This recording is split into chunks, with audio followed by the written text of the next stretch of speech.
Are the European Union and its common currency facing a crisis? What can and should be done? The EU is planning a new treaty called the European Stability Mechanism, or ESM. A treaty of debt. Members of Parliament all have access to the draft legislation. The authorized capital stock shall be 700 billion euros. Question: why 700 billion? Where did that number come from? And by whom and on what basis was it calculated?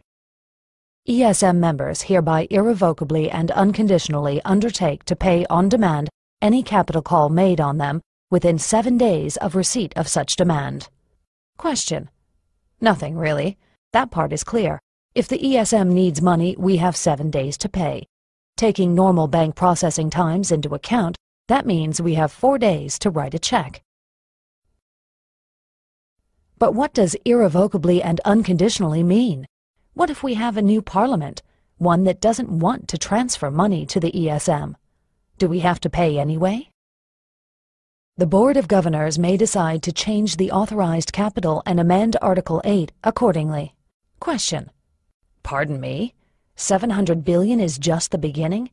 The ESM can stock up the fund as much as it wants to, any time it wants to? And we would then be required, under Article 9, to irrevocably and unconditionally pay up?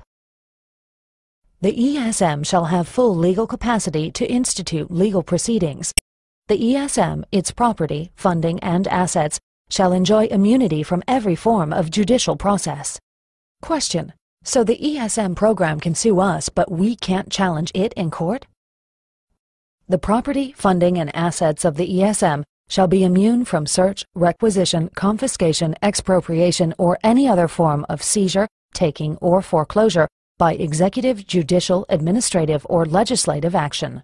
Question: immune from judicial action was covered in the last point, but this means neither our governments, nor our legislatures, nor any of our democratic laws have any effect on the ESM organization?